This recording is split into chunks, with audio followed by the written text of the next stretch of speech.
Live 5 investigates, bringing wrongdoers to light and justice to those who deserve it. Channel 5 brought to light some extremely egregious acts. Alerting you to the latest local scams. She almost lost everything using their house to rip people off. And following exactly how your tax dollars are spent. Who pays for these? Spent on the restroom project. Uncovering the whole story, getting real results. Every newscast, every day. Live 5 investigates. From the Lowcountry's news leader, Live 5 News. Live 5 News starts now with breaking news.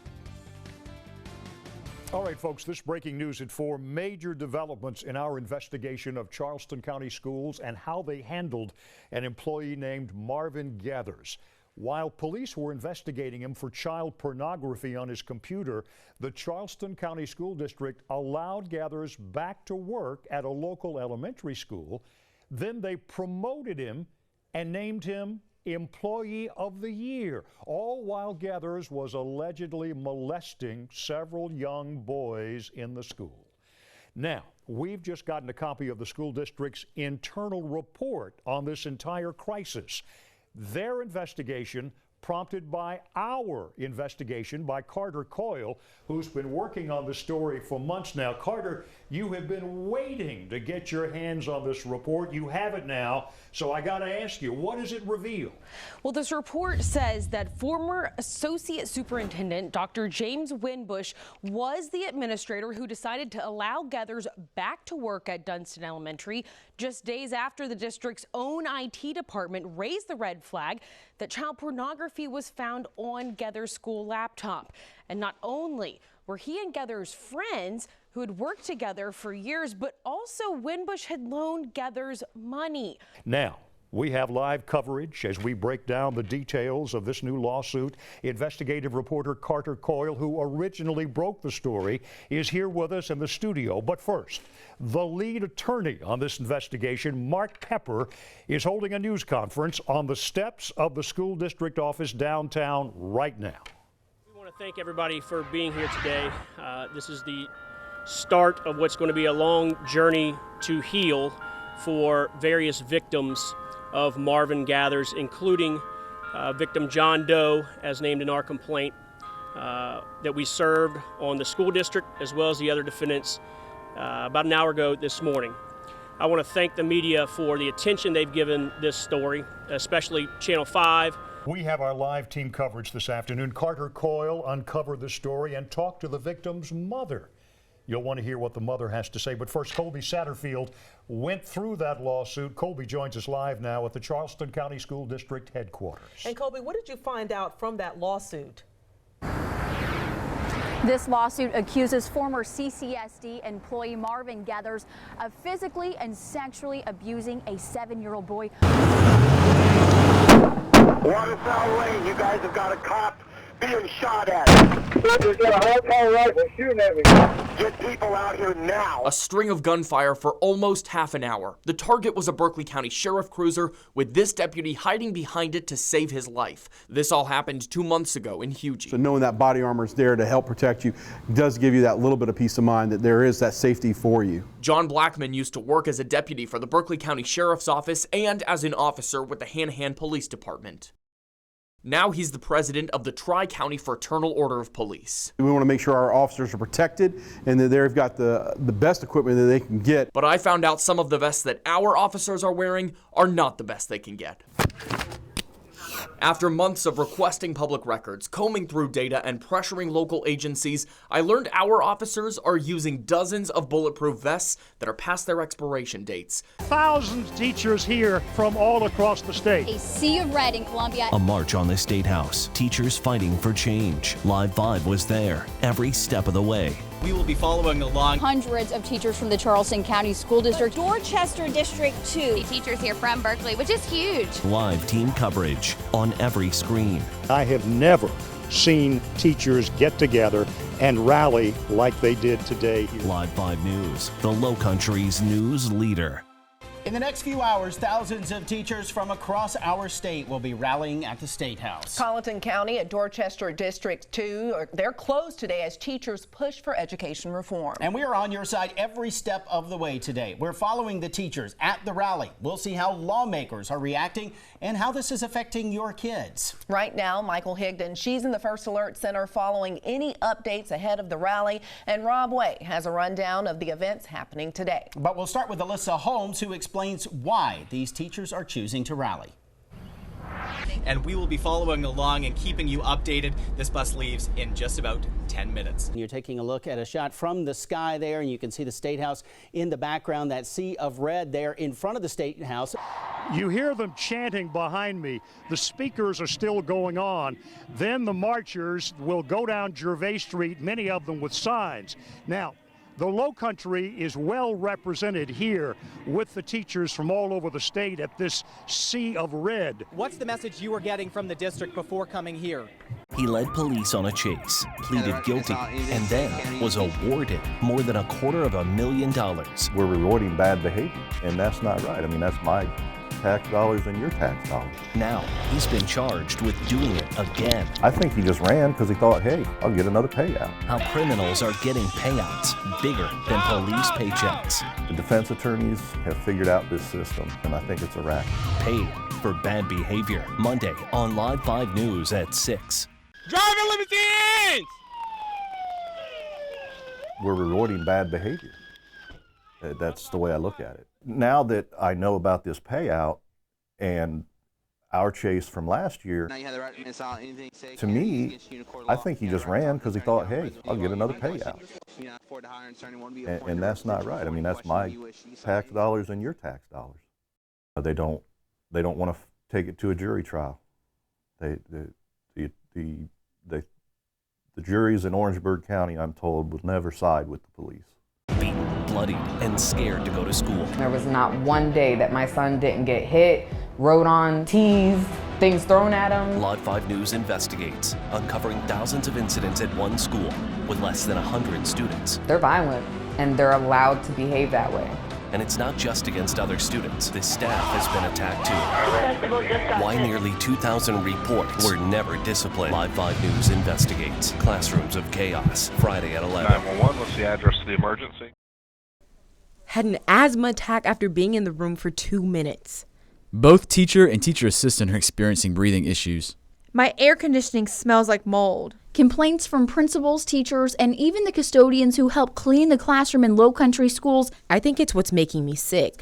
Describe trouble breathing, sinus, and respiratory issues inside their schools. All these people believe the problem is mold hiding behind classroom walls. The walls, the floor, the chairs, the desks, and on books. Nearly every school in the Tri-County area has complaints. We've compiled thousands of them. Some show students are getting sick because of it. When a hurricane hits, We're watching Dorian's every move. This is a major hurricane. There's one team you can trust to be there with you every step of the way. Half of Charleston County is without power. Gusts are coming down this corridor. See the entire bottom of the street. This wind will pick you up and knock you off your feet. Keeping you safe wherever you are. I've been taking phone calls.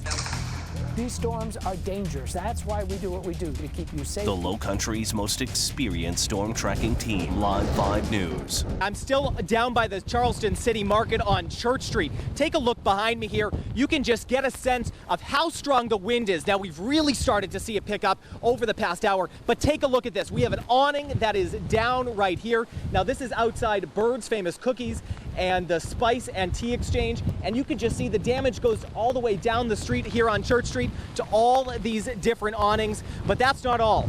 If you come over here as well, you can get a sense of this too. We have a downed street light here. It's a stop sign here on South Market Street. Back down on Front Street, Raphael, where we noticed a lot of business owners coming to check out how bad the damage and the flooding was. This is that area of Front Street in Orange. It's been flooded really since about 11 o'clock this morning. Now we're here at the New Beginnings Hair Nail Salon. The owners just got here to check and see how things were looking. Unfortunately, it's pretty flooded, guys. Oh, Flip it around. there is a tree in the roadway, and we Highway can't 78. pass on Highway. Let's flip it. right in front of us. You can kind of see we're on Highway 78, and we can't actually pass through here now. We can't. So we're going to do a flip around really quickly. There was a car that just came around the other side, so I want to be really careful with this. But this is just as you are headed towards Somerville on Highway 78, right past the Ladson Exchange Fairgrounds. We're going to be real careful right here. But if you take a look, oh, and it's brought down power lines as well. We will continue to bring you updates from here, but right now this is the brunt of what we have seen so far in Mount Pleasant at Waterfront Park. Stay with us. We'll bring you all the information coming up here in just a few more minutes. Take a look at this video. I took this from our car because I did not want to get out because, as you can see, there is so much water in the road. You never want to go near those electric wires. But there were certainly explosions you could hear from blocks away, and that is how we heard it all. The biggest predicament we've had over the last hour, you can see right over here, they've taken down the last volleyball court net. So the fun is over here on Folly Beach. It is time to get serious. There's no more volleyball to be played. This storm is coming. Everyone is getting ready. The latest satellite imagery, notice how it is tugging to the north, chugging to the north, and then all of a sudden there's a little bit of a turn in the last hour or so off to the northeast. We want that. One of our volunteers here is Mayor John Tecklenburg from Charleston. Thank you so much for spending time with us. Well, thank you. First, thanks to Channel 5 for this incredible citizen service, and the phones are lighting up right now. Y'all have done a great job of getting information out to our citizens when they need it. When news is breaking, shots fired at Northwoods Mall. Live 5 is there first. We're live. Do you have any information for us? We're actually being told to move a little further back. A big-time search for the shooter. Taking you up close. Shots were fired. I'm here with 2 employees who are actually in the mall. A gun was thrown in the bushes. They don't know where the suspect is. Getting you the facts. Again, I'll break it down for you. It happened. Nobody was hurt. That's the good news. And making sure you know how it may affect you. They're advising people to leave the mall. Live 5 News, the Lowcountry's breaking news leader. Live 5 News starts now with breaking news. We are following breaking news right now. This time it's in West Ashley. Our Colby Satterfield just got on the scene at Citadel Mall. Colby, there is a heavy police presence there at the mall. What can you tell us? Bill, all we know right now is that it is just that, a heavy police presence, but I got here about 15 minutes ago before all this crime scene tape was put up, and I drove down there where you see that heavy police presence. Before the ambulance got there, I saw someone laying on the ground, and people, it looked just like passerbyers trying to resuscitate someone laying on the ground. One of our producers, Danielle Herman, is inside the mall right now. In fact, she's locked inside the mall. She can't get out. Danielle, you were close to Planet Fitness. Tell us what happened to you. Hey guys, I just walked out of the gym about 10 minutes ago. We've got 25 people standing out here, and we can't leave. Multiple police investigations are underway tonight. Live 5 News has been all across the Lowcountry following the latest on 2 separate incidents. We start things out in Hugie, South Carolina, where Berkeley County deputies responded to what they had been calling an active shooter situation. We do know at this moment that the suspect is dead. The town of Mount Pleasant is hoping a judge will block the release of a police report involving a town official. Police reporter Harv Jacobs joins us live from the newsroom. And Harv, you've been trying to get this document for several months, and now the lawyers are throwing up a new legal roadblock. Yes, Ann and Bill, Live 5 has been named in this court document. It all stems from a request for a report of an alleged assault at Carriole Middle School that happened last October. The apparent victim is the daughter of the town official. The official's name is hidden in the report, which we maintain is a violation of the Freedom of Information Act. The storm that devastated the Lowcountry. I knew then our lives were changing like they had never changed before, and I knew then Hugo was coming straight for us. Remembering Hurricane Hugo with footage that hasn't been seen in decades. The night it hit, the aftermath, and how the Lowcountry's biggest storm changed everything. A special presentation from Live 5 News, sponsored by Pardee Service Experts Heating and Air. Hugo, 30 years later, Friday at 8. It's been 30 years since Hurricane Hugo slammed into our coast, changed us forever. I'm Chief Meteorologist Bill Walsh. You know, back then, before Super Doppler, before high-resolution models, it was a sense of community and experience that got us through. The increased forward speed and the increased winds are making this a very severe storm. The late, great Charlie Hall was the calm voice as the most powerful storm to hit the U.S. in decades approached. The radar was 1950s vintage, and the official national hurricane forecast only went out 3 days, but coastal South Carolina officials took the warnings seriously. Lincoln High was the designated safe place for McClellanville residents the night of Hugo, but it turned out to be just the opposite. The people who spent the night here thought they were going to die. Marie Facine was a girl when Hugo roared into town. Everyone but her dad decided to head to Lincoln High that Thursday evening. I was only 10 years old, so it was kind of a fun day, you know, almost like a sleepover, you know, everybody with pillows and blankets. Marie and her family were assigned to the band room located at the back of the school. They headed that way around 8:30. We could hear the wind outside. Occasionally the door and the windows would rattle. But again, we were just playing games and having fun, almost like a sleepover. Around 12:30 that night, everyone started to settle down and go to sleep. But about 30 minutes later, water started seeping under the door. At first, it started coming in very slow. And then the band room actually has steps down, so the water started filling the very bottom of the band room area. And at that time, we started stacking tables and chairs, and that's where we started to stand on top of tables and chairs. In some parts of the school, people were putting their children in the ceiling to keep them out of the water. Marie was standing on a chair on top of a table. The water actually got up to probably almost to my shoulders at that point in the band room area. And then remember, we didn't have any electricity, so it was also very dark. So not only are we, you know, the water's coming in, but it's also dark. You can't really see who's next to you, what's next to you at that point. So yeah, it was very scary. Marie wasn't going to be able to keep her head above water for much longer, and her mother knew it.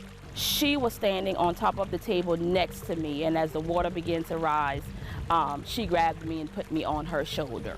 Marie stayed perched on her mom's shoulders for about an hour and a half until finally the water started to recede a little and she could stand on her own again. The entire night they were standing on tables and chairs in Hugo floodwater. We sang, we prayed, yes ma'am. We sang, we definitely sang and we prayed. And although no one ever said the words out loud, death was on everyone's mind. I did not think we were going to make it through the night. It was just that scary. And of course, for a 10-year-old at that time, to think that, you know, you're probably going to die, not even really knowing what dying means at that point, it was just terrifying. It really was. This plaque marks the official water line inside Lincoln High that night. Look how high it is over Marie's head even now as a full-grown adult. McClellanville Mayor Rutledge Leland says emergency officials thought the school would have been a safe place for a shelter. It's a long way from the water and nobody would have ever thought that that would be a problem, but as it turns out, it was not that high above sea level, and the water came in from the northern part of town and came right into Lincoln. The mayor says because of what happened here at Lincoln High, there's no longer a designated shelter here in McClellanville. Instead, folks are simply urged to get out. There they go. No one covers the Cooper River Bridge Run like Live 5 News. Bridge Run headquarters. Everyone's smiling, everyone's excited. Every story from every angle. Here at the finish line. Bringing you one of the Lowcountry's biggest events, live on every screen. Meeting Street. Head on. Thank you very much. They got over it. It's a team effort. On race day and every day. Couldn't happen without all of the people who give back in this community. Live and 5 really is the Lowcountry's news leader. For the second time in 3 years, the college football championship belongs in the upstate of South Carolina after Clemson dominates Alabama with a 44-16 victory. Huge night from the true freshman quarterback Trevor Lawrence, throws for over 300 yards and 3 touchdowns. He's the MVP as Dabo Swinney wins his second championship, dominating his former school. About a month ago, Nancy Vega was scouring the internet looking for ways to make extra cash. She came across an ad on Craigslist that looked like easy money just in time for Christmas. I'd heard of car wraps before, and other people doing them. So I thought, oh, here's finally the opportunity for me. Heartbreak is nothing new, especially if you put your heart out there, but tens of thousands of people have literally put a price on their own heartache. The Federal Trade Commission just released new data ahead of Valentine's Day, highlighting online romance scams, and the numbers are startling.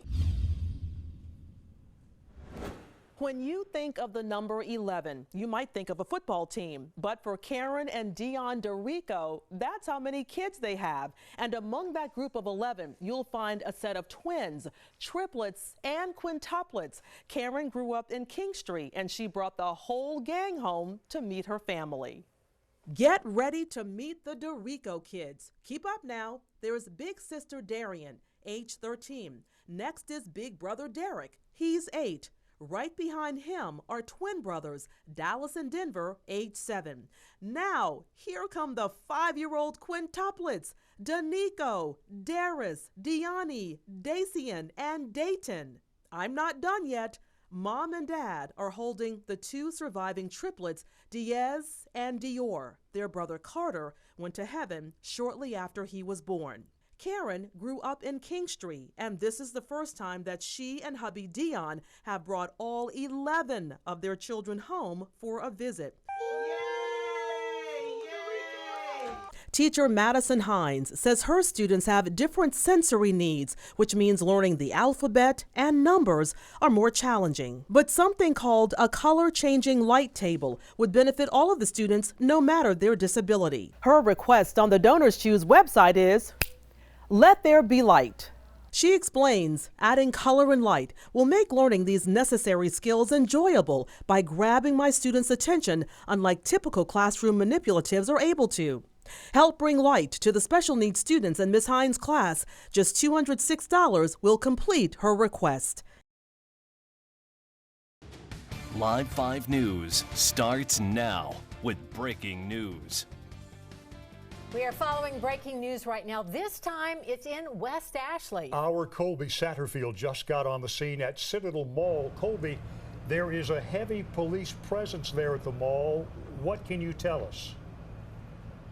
Bill, all we know right now is that it is just that, a heavy police presence, but I got here about 15 minutes ago before all this crime scene tape was put up, and I drove down there where you see that heavy police presence. Before the ambulance got there, I saw someone laying on the ground, and people, it looked just like passerbyers trying to resuscitate someone laying on the ground. That is what it appeared to me, looking like they were doing chest compressions. Officers said that I needed to not park down there. I didn't know what was going on at the time, and to move up here because they said the ambulance was going to be coming through. You can see that ambulance is down there now, and there is a blue tarp up where that person was laying on the ground. Again, that's all we know right now, but this is a huge perimeter. This entire parking lot here at West Ashley, if you're familiar with the Citadel Mall, it's right by where they're putting in that new MUSC campus portion of the hospital, in between that and the food court. Again, all we know from officials right now is this is a heavy police presence at the Citadel Mall in West Ashley.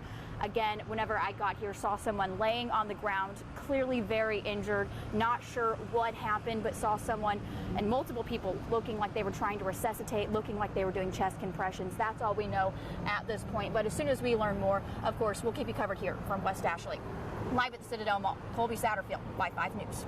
All right, Colby, thanks so much. Right now, we continue to follow other breaking news, this time out of Hugie in Berkeley County, where deputies say they're on the scene of what officials are calling or were calling an active shooter situation. Our crew on the scene, Bill, is saying that authorities are leaving the scene right now. United Drive has been closed to the public, which means if you have to drive in this area, you may not be allowed through until that scene is cleared. We do know Mount Pleasant deployed their armored vehicle that way to help with this situation, and there has been a massive response from law enforcement and emergency personnel there. We've heard from plenty of viewers, Debbie, the sheer number of police cars driving to the scene in Hugie in Berkeley County. We have 2 news crews there or on the way. We're going to keep checking in with you and with them to keep you updated again on a shooting in Hugie in Berkeley County. Now, a number of frantic people inside Northwoods Mall last Friday. Many of them calling 911 from inside stores, believing there was an active shooter inside the mall. Charleston County dispatchers' phones were ringing off the hook for almost 15 minutes last Friday. I want you to listen to one of those calls. People were running everywhere, but there is an active shooter in Northwoods Mall. What was the address of the emergency? It's Northwoods Mall. There was a shooting in the mall. North Charleston police have identified 2 men and a woman wanted for questioning in connection with that shooting. Here they are. They are Matthew James, Diamond Floyd, and Shamar Stanley. They're all wanted. Police say James has outstanding warrants with the Charleston County Sheriff's Office as well.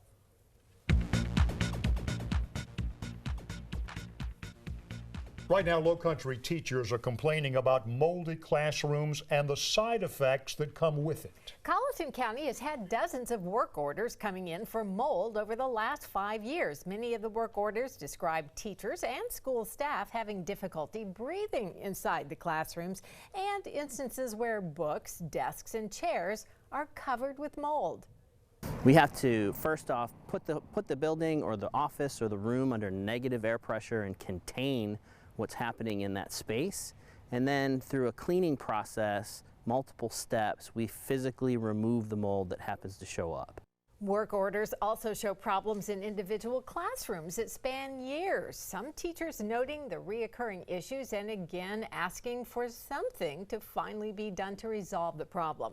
But Blakeney said he doesn't know of any repeat areas, and he said the district takes mold very seriously. Lawyers for the College of Charleston and former baseball coach Matt Heath are set to go before a federal judge, Richard Gergel, on Monday afternoon. Attorneys on both sides have argued over allegations that athletic director Matt Roberts and current coach Chet Holbrook talked about the job before Heath was fired in 2017, and there's been a dispute over claims that records of those conversations had been deleted from cell phones and computers. Roberts has sworn there was no communication about the job before Heath was fired, but attorneys for Heath argue a text from Holbrook to his father disputes that claim. In documents filed last week, the College of Charleston attorneys maintained that text from Holbrook to his dad was private, and the University of South Carolina coach was worried about stressing his ailing father about possibly losing his job at USC. In court filings today, Heath's attorneys document a $602,000 settlement payment as part of Holbrook's deal to resign from USC and maintain he had no reason to be concerned about his financial future. Heath's lawyers are asking to take the case to court and not to be held to a settlement agreement that had been reached in October. A firefighter injured today here while responding to a house fire in Goose Creek. He is now out of the hospital tonight. Goose Creek fire crews tell us he hurt his leg during the fire at a home on Weeks Avenue this morning. They say that house, which you're looking at now, is potentially a complete loss. Smoke showing from all sides of the house and flames were in the attic when firefighters arrived. The cause of the fire remains under investigation.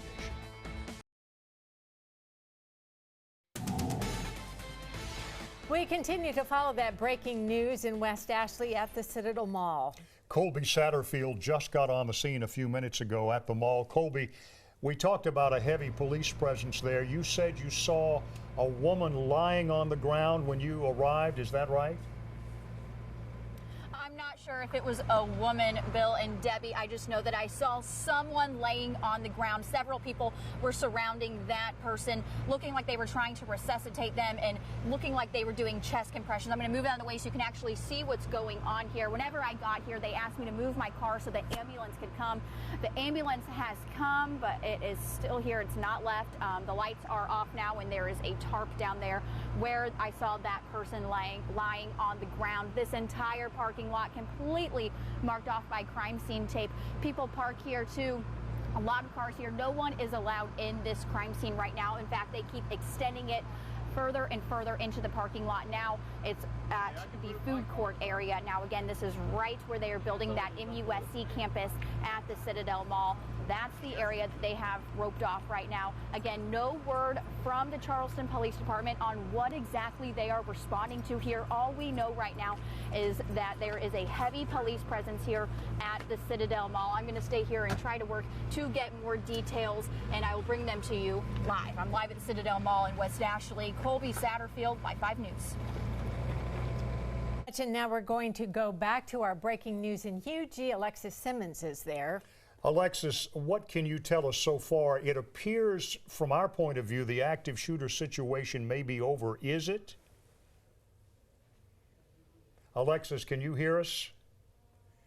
Well, folks, we're trying to get Alexis. Her. You know, Bill, can you all hear me clearly and I know that cell phone coverage is very sketchy. I just heard her. We can hear you now. Can you hear us? You can hear me now. Alexis, yes, go we ahead. Can. Go ahead. This is the latest information we have. In the next 10 or 15 minutes, we're actually going to be getting an update from the Berkeley County Sheriff's Office. They are preparing for a news conference that should be starting soon. But here is what we know at this point. We have just learned that the incident location of this active shooter situation is actually on Waterfowl Lane. They say they had shut down United Drive as a precaution to keep people from going down United Drive so they would not get to the scene. In the last 5 minutes, they actually just opened up United Drive for the people who live on that road. There were people who were waiting for over an hour to get to their home because of this active shooter situation. At this point, we do not know if there were any victims in this active shooter situation. We are waiting to learn an update on that as we speak. But I will tell you that they are still encouraging people to stay away from United Drive if possible, because once you get down that road, it's a very, very long road, very rural area, lots of trees, lots of homes that surround that area. They don't want people going back there because that there is still a scene at this point. I'll also add that they had a chopper go in the air in the last 15 minutes. They also have several agencies that are responding, including Mount Pleasant. There's Berkeley County Sheriff's Office, Highway Patrol, and other emergency officials. But we will provide you with the latest update coming up in about 10 minutes from this press conference. They are setting up right now as we speak. All right, Alexis, thank you. We're talking now with Alexis Simmons on the scene in Berkeley County in UG, and she updated us by saying the shooting, we believe it was a shooting, happened on Waterfowl Lane, not United Lane, but United was closed down because of the incident. United Drive at 41, apparently a congested area with so many first responders. We had reports from a number of our viewers that they kept seeing multiple cruisers run by and head to that area, and apparently dozens from Goose Creek and all over the area, Mount Pleasant, Moncks Corner, responding to that scene, along with Berkeley County, which has jurisdiction there along United Drive. We will continue to follow the story and carry that news conference when we get it here on Live 5.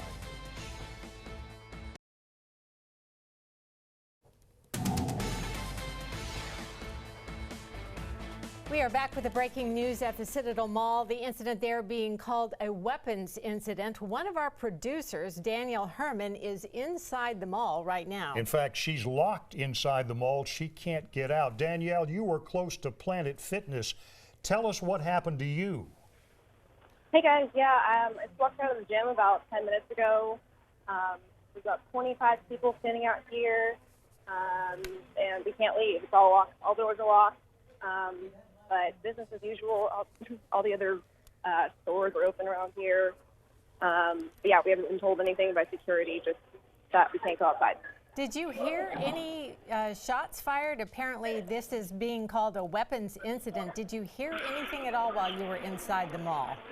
No. I actually was in the gym and saw our Wi-Fi notification on our phone, tried to leave and couldn't get out to my car. Danielle, what are you and the other people talking about? I know there are other people there outside the gym and certainly inside Planet Fitness at the mall. What kinds of things are they saying? What have they told you they've heard? Nobody's heard or seen anything. I don't even see any police lights outside in the parking lot. Everyone's pretty confused as to what's going on. All I know is what Wi-Fi has pushed out so far. But yeah, so far nobody really knows what's going on. Danielle, have you been told by authorities to stay put, or are you able to walk through the mall? You said the stores are open and it seems to be business as usual there. So what about other parts of the mall? Yeah, I haven't tried going to other entrances or exits yet because it's on the other side of the mall. But all the stores seem to be open, but no security or law enforcement has told us anything. Well, just to update you on what Colby Satterfield told us, Danielle, by the way, we're talking to Live 5 producer Danielle Herman inside Citadel Mall. She's locked inside there. Colby Satterfield on the outside, Danielle, is telling us she came upon somebody lying on the pavement outside the mall, and it looked like they were doing resuscitation techniques to try to keep that person alive. Yeah, we haven't heard any of that, but I definitely will let you guys know if we see anything else. We don't see any kind of lights or anything outside the parking lot from here. Quickly, when you went to, really quickly, Danielle, when you went to try to leave, was there someone there or you just found the doors locked? No, just everyone sitting around, the doors are locked, all the doors. All right, Danielle Herman, they're live inside Citadel Mall. And she can't get out, so. And we've got people outside the mall. We've got Colby Satterfield. When we get more information from Colby live on the scene, we'll bring it to you here at Live 5. In the meantime, what about this weather?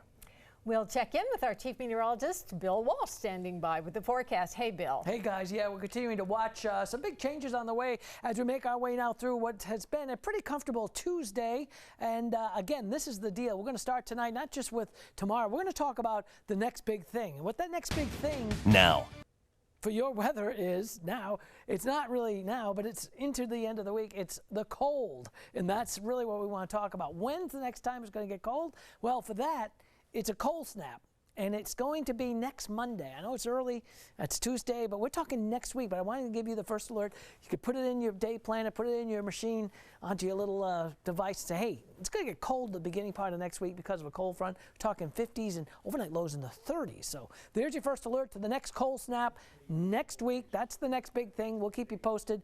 Also, on a closer situation as far as what we can expect into tomorrow, we'll see some clouds, but notice the rain showers just down to our south. They'll start to sneak up as well as we move on into the next couple of days. So a little bit unsettled as far as that chance of rain will come back with us. I don't expect that into this evening or tonight, but from Charleston over to Moncks Corner back to Georgetown and Walterboro, still mostly cloudy as we speak. Live picture, our home telecom sky cam. It's right over there at the Volvo Car Stadium. Pretty shot right there. That's a live picture as you take a look at the Volvo Car Stadium at 63. We got to 69. 48% humidity, east to southeast wind at about 7 miles an hour. Let's go out to Georgetown now. 57 for you folks up in beautiful Georgetown. 57 Kingstree. Moncks Corner at 63. Still some 60s back over to Somerville and Walterboro down along the coast. A few upper 50s. Folly now at 59 degrees. Now, if you're going out this evening, let's plan that for you hour by hour so you can go out for that grocery run. Again, maybe a light jacket. Otherwise, upper 50s at 8 o'clock, about 57. 9 o'clock,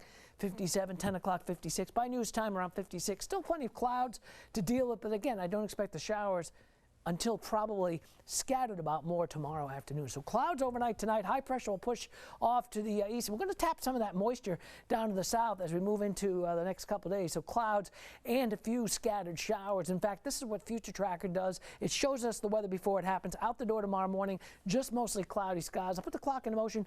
By lunchtime tomorrow, look at this. Clouds, maybe a few peaks of sun, but after lunch, see the clock? A couple of raindrops not out of the question as we head to tomorrow afternoon. And check this out. As we head for Thursday, we're going to jump 2 days in advance now, so you have the first alert. Boom, here comes the better chance of rain showers. So bottom line, tomorrow a couple of showers possible, but Thursday, look at that. By afternoon, we're talking about a better chance of rain. So bottom line, our eye, of course, is always on your next 24 hours. And again, cloudy, cool evening, mostly cloudy for Wednesday. Showers return scattered, not all day. 73 for tomorrow. Winds are going to be southeast at about 5 to 10. Got a low tide at about 8:36 in the morning. And of course, we always start with your weekend first. Are you ready for planning the upcoming weekend? Just in case we might need that umbrella. 73 on Friday, 73 Saturday, and then a little cooler on Sunday. Notice we keep that chance at about 30% into the weekend. And again, next couple of days we stay in the 70s, 73, 72. Good chance on Thursday. We just saw that on the future tracker. By the weekend, we stay in the 70s, Sunday upper 60s, and then boom, Monday, Tuesday, we talked about that cold snap. That's the one I just gave you the first alert to. We're going to see overnight lows in the 30s, it looks like, even a few upper 20s by the beginning part of next week. More on that coming up here, new at 7. Back to you guys. Okay, we have more on the breaking news out of Hugie right now. The Berkeley County Sheriff's Office, Debbie, is on the scene of what they're calling an active shooter situation. And we want you to take a look at this picture. This is from the Berkeley County Sheriff's Office. It shows a car with what looks like a number of bullet holes there. You see it. This is coming from the Berkeley County Sheriff's Department. It looks like that vehicle has been shot up. We don't know yet if somebody was shot in this incident in Hugie in Berkeley County in the Francis Marion National Park, but you do see, as Debbie pointed out, look at those bullet holes in that car. We've got Alexis Simmons on the scene, and as soon as we get more information, we will go back to her and bring you the latest. A news conference is pending.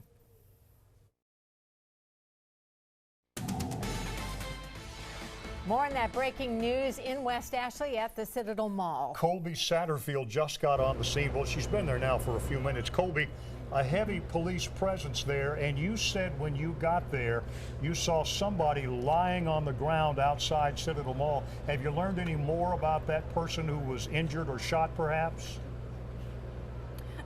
Actually, in about the last 10 minutes or so ago, we did see an ambulance leave, and that person I saw getting resuscitated appeared to not be in that ambulance. Now, Bill and Debbie, I've been here nearly an hour. I'm going to step out of the way so you can actually see what's going on here. Now, when I originally got here, this crime scene tape, actually there's people running towards that crime scene area, and officers are telling them no. These are the same people I think we see. I saw them walking around just a little bit ago. You guys, people coming to this area, if you need to go shopping or whatnot, this is not the time and place to be coming to the Citadel Mall. This happened right outside the West MUSC campus. They're building right now at the Citadel Mall. Again, whenever I got here, none of this crime scene tape was up, just that original down there. There was someone lying on the ground, not sure if it was male or female, clearly very, very injured. There were a handful of people surrounding that person lying on the ground, and they were trying to resuscitate that person. It appeared that they were doing chest compressions, and police came up to me and told me that that I needed to move so that way the ambulance could come through. At that point in time, I didn't realize the severity of the incident. Again, you can see this whole area blocked off. People now coming and going into Target. I don't believe going in, but leaving Target. But this whole area completely marked off. This entire area as a crime scene. Lots of law enforcement walking around with flashlights and looking at everything inside this area. Again, this is what's happening at Citadel Mall. We're still awaiting information from police because all we know is that it's a weapons incident. Live in West Ashley, Colby Satterfield, Live 5 News. Colby, thank you again. Authorities are calling it a weapons incident. One person is down lying on the ground and apparently has not been taken away by EMS, according to Colby there on the scene. In the last 4 days, listen to what we've seen. A shooting at Northwoods Mall Friday afternoon, and now some kind of an incident involving a gun at Citadel Mall, perhaps a woman injured, perhaps shot. We'll have more on that coming up a little later. So it's been quite the 4 days here in the Lowcountry at Lowcountry malls. And we'll soon find out about the situation in Hugie. There will be a news conference, and we will bring it to you as soon as it comes into us. Now, let's get a quick wrap, if we can, on the weather, Bill. Yeah, we're looking at 73 tomorrow. Still a shower chance coming back in our weather plan for Wednesday. Better chance on Thursday. We'll update all that new, plus all this updated news new at 7. Thanks for joining us. I'm Bill Sharp. And I'm Debbie Sharp.